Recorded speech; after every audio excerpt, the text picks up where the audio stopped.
Bonjour à tous et bienvenue dans notre nouvel épisode de notre série sur l'intelligence artificielle. Dans cet épisode, nous plongeons dans le monde fascinant des 3D R2N2, un concept révolutionnaire qui permet de reconstruire des modèles 3D à partir d'images 2D. Alors attachez vos ceintures, virtuelles bien entendu, et préparez-vous pour un voyage au sein de la troisième dimension, à la découverte de comment, avec quelques images 2D, nous pouvons reconstruire le monde qui nous entoure. Avant de plonger dans le cœur technologique des 3D R2N2, faisons un petit retour aux bases. Qu'est-ce que les 3D R2N2 exactement? Et pourquoi devrait-il nous exciter autant que l'annonce d'une nouvelle saison de notre série préférée? Eh bien, pour faire simple, les 3D R2N2, pour 3D Recurrent Reconstruction Neural Network, c'est un peu le magicien des temps modernes de la reconstruction 3D. C'est pour ça que ça s'appelle 3D R2N2? En réalité, ça devrait s'appeler 3D RRNN? Exactement, mais ce serait moins cool et ça porterait à confusion avec les RNN standards. Bien que ce modèle soit un dérivé des RNN, il a tout de même ses propres particularités. Ceci dit, imaginez avoir un album de photos. Chaque photo raconte une partie de l'histoire. Le 3D R2N2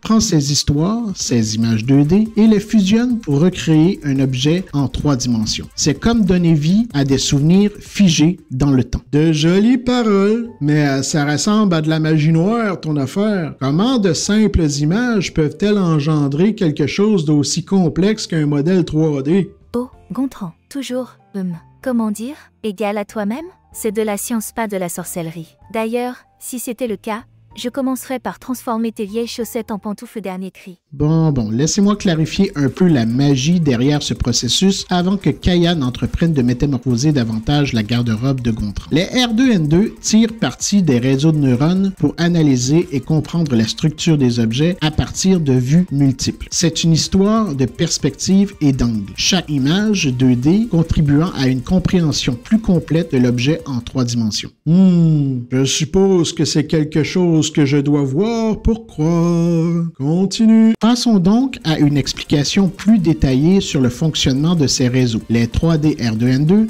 fonctionnent grâce à une danse délicate entre analyse d'images et modélisation 3D. Pour faire simple, imaginez que chaque image 2D fournit au système une pièce unique d'un puzzle 3D grandeur nature. Et comment ces puzzleurs numériques savent-ils où chaque pièce va sans jamais avoir vu l'image sur la boîte? Excellente question. Eh bien, c'est là que l'intelligence artificielle entre en jeu. À travers l'apprentissage profond, les réseaux de neurones sont entraînés sur d'énormes bases de données d'objets en 3D, leur permettant de deviner la forme d'un objet basé sur les perspectives offertes par les images 2D. Devine qui a réussi à apprendre toutes ces formes sans même regarder sur la boîte? Bien sûr, c'est grâce à nos cerveaux électroniques super entraînés. N'est-ce pas un peu plus impressionnant que de résoudre le Rubik's Cube Gontran? Les R2N2 exploitent une série de couches cachées dans leur architecture qui analysent et synthétisent les informations de plusieurs images. Cela permet de créer une représentation 3D cohérente, même si toutes les images 2D ne sont pas parfaites ou complètes. Comme les RNN. Je dois admettre que c'est plutôt habile, mais je n'arrive pas à comprendre comment ce puzzle finit-il par ressembler à quelque chose de reconnaissable et pas un tas de pièces jetées au hasard. C'est l'apprentissage et de l'ajustement continu. Dans ce type de modèle, le système n'est jamais vraiment terminé. Il apprend de chaque nouvel objet, de chaque nouvelle image, se raffinant et s'améliorant au fil du temps. Imagine si tu pouvais faire ça avec la recette de tarte de ta femme, Gontran. Elle deviendrait meilleure à chaque tentative. Ne parle pas des tartes de ma femme, elles sont déjà parfaites. Je sens qu'il y a un sous-entendu ici. Ne serait-ce pas ce qu'on appelle une affirmation politique? Ne mets pas notre ami Gontran dans une mauvaise position, Kaya. Avant de plonger dans les applications fascinantes des 3D R2N2, faisons une halte dans le monde des chiffres pour comprendre les fondations mathématiques de cette technologie. Préparez-vous, ça va être un peu technique, mais promis, on va essayer de garder les pieds sur terre. Comme vous le savez, les réseaux de neurones récurrents, ou RNN, sont au cœur des 3D R2N2. Ils permettent au modèle de se souvenir des données précédentes pour améliorer les prédictions. La formule magique qui alimente un RNN se présente sous la forme h de t est égal à la fonction f de uxt plus wh de t-1 plus b. où HT est l'état caché à l'instant T, XT est l'entrée à l'instant T, U est le poids appliqué à l'entrée actuelle, WH est le poids appliqué à l'état caché précédent, B est le billet et F est une fonction d'activation comme la tangente hyperbolique ou relue. Dans le contexte des 3D R2N2, nous adaptons ce principe pour accueillir et traiter l'information spatiale des données 3D. Imaginons une version modifiée de cette formule. V de T est égal à la fonction G de CXT plus DV de T-1 plus E. Ici, V de T représente notre sortie 3D à l'instant T, tandis que C et DV sont respectivement les poids appliqués aux images 2D entrantes et à nos représentations 3D antérieures. E est notre billet et G représente une fonction d'activation adaptée aux données 3D. Ça a l'air complexe. Autrement dit, je comprends toujours rien. Aïe aïe aïe. Cela signifie que pour chaque nouvelle image 2D que le modèle analyse, ils utilisent non seulement cette nouvelle donnée, mais aussi ce qu'il sait déjà des formes 3D précédentes pour affiner sa reconstruction 3D. C'est une sorte de mémoire à court terme appliquée à la modélisation dans l'espace tridimensionnel. L'entraînement de ces modèles par Backpropagation Through Time ou BPTT affine alors ses poids C, DV et le billet optimisant le modèle. C'est un peu comme ajuster le focus d'un appareil photo pour obtenir l'image parfaite. Imaginons, Gontran et vous tous, que vous soyez des chefs célèbres, mais pas n'importe lesquels. Des chefs qui travaillent exclusivement avec des ingrédients mystères. Votre défi quotidien? Créer de magnifiques plats en 3D à partir de ces ingrédients 2D, sans savoir à l'avance ce qui vous attend dans la boîte. Cela semble complexe, n'est-ce pas? Mais vous avez une astuce, un livre de recettes secret. Cette formule magique que Domigeek vient de mentionner, c'est votre livre de recettes. CXT, c'est la nouvelle saveur mystérieuse que vous découvrez. DV de T-1, c'est l'expérience tirée de tous vos plats précédents, votre instinct de chef. Et E, ce petit biais, c'est votre touche personnelle, quelque chose comme une pincée de sel secret. Quant à G, c'est votre savoir-faire, la méthode par laquelle vous transformez ces ingrédients plats en un chef-d'œuvre culinaire tridimensionnel. Chaque jour, à chaque nouveau plat, vous apprenez et vous améliorez. Vous comprenez comment les différentes saveurs s'associent, créant quelque chose de nouveau et d'excitant à partir des ingrédients plats. C'est exactement ce que font les 3D R2N2 avec les images 2D. Ils prennent des ingrédients plats, les combinent avec l'expérience accumulée, les représentations 3D précédentes, ajoutent leur touche secrète, cuisinent un modèle 3D. Ici, vous n'êtes pas uniquement des chefs ordinaires, vous êtes des maîtres de la transformation 3D capables de donner vie et dimension à ce qui, au départ, n'était que simple et plat. Et ça, Gontran, c'est l'art et la science derrière les 3D R2N2. Alors, prêt à cuisiner du 3D avec nous? Très bien expliqué, Kaya.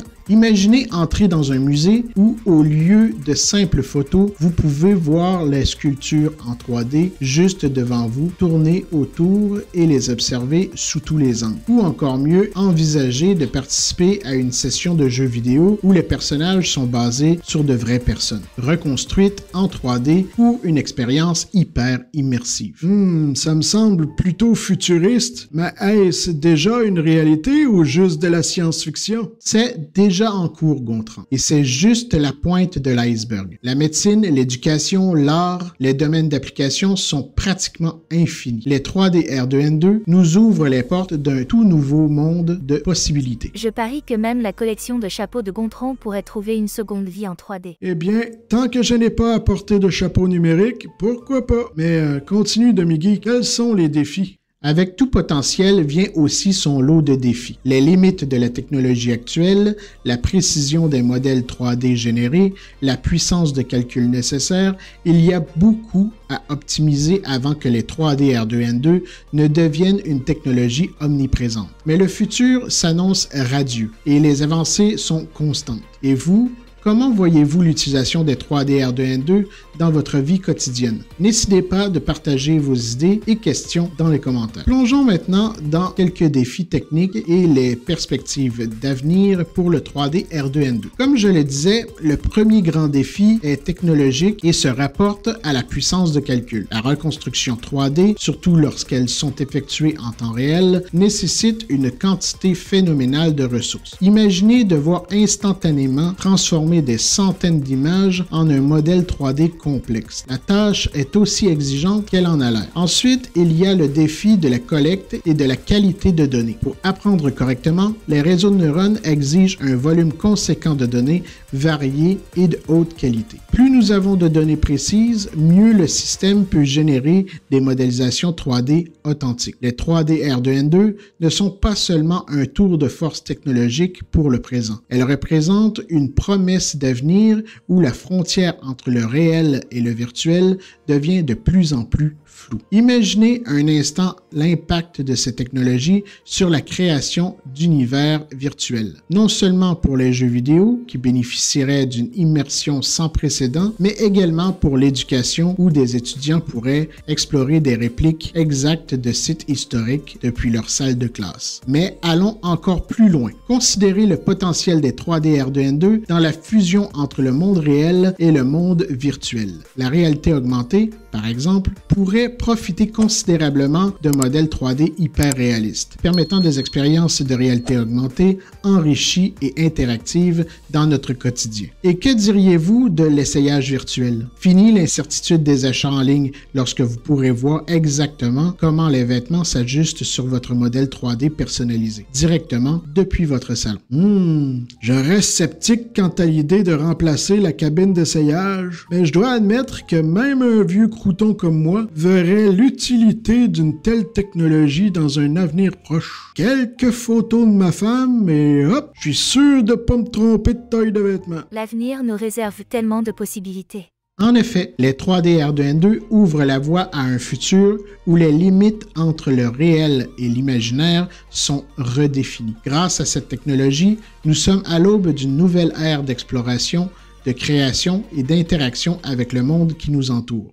Donc, en gros, nous sommes limités par nos propres ressources et connaissances actuelles. Ça semble un peu décevant, non? C'est une façon de voir les choses, mais chaque défi représente une opportunité. L'évolution continue de la technologie, notamment en matière de calcul, haute performance et algorithmes d'apprentissage profond, nous donne de l'espoir. Les progrès dans ces domaines signifient non seulement que nous pouvons nous attendre à surmonter des obstacles, mais ils ouvrent également la porte à de nouvelles possibilités dans la modélisation 3D que nous n'avons même pas encore envisagées. Nous avons découvert ensemble les incroyables capacités des 3D R2N2, sondé les profondeurs de leur fonctionnement, illustré leurs applications et enfin contempler les défis et les perspectives d'un futur où ces technologies seront omniprésentes.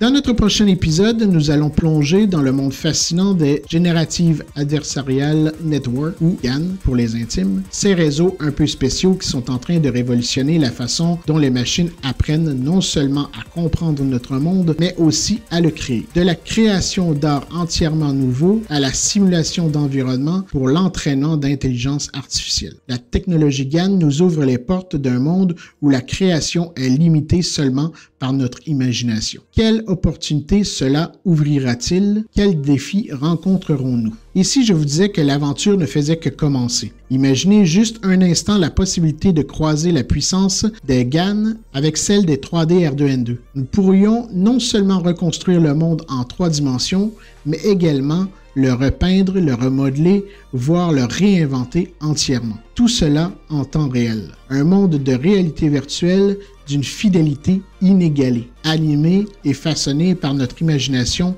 et les données du monde réel. Nous explorerons les fondations et les incroyables possibilités offertes par les GAN. Nous envisagerons aussi leurs applications conjointes avec les 3D R2N2, jetant les bases d'une création d'univers virtuel en temps réel, d'un réalisme et d'une adaptabilité encore jamais vue. Ce n'est pas de la science-fiction, c'est l'avenir qui frappe à notre porte, un avenir où les frontières entre création humaine et création numérique deviennent flou. Si vous avez aimé cette vidéo, n'oubliez pas de liker à l'aide du petit pouce, qu'il soit bleu ou noir, ou même de la petite flamme, et ce, peu importe sur quelle plateforme vous me suivez. Abonnez-vous si ce n'est pas déjà fait, et sélectionnez l'option toutes pour ne rater aucun de nos prochains épisodes. Et pourquoi pas partager cette vidéo avec tous celles et ceux qui pourraient être intéressés par ce passionnant voyage dans le monde de l'intelligence artificielle. Merci d'avoir regardé cette vidéo et inscrivez-moi GAN++ en commentaire, on ne sait jamais. Restez curieux et à très bientôt pour un nouvel épisode où nous plongerons encore plus profondément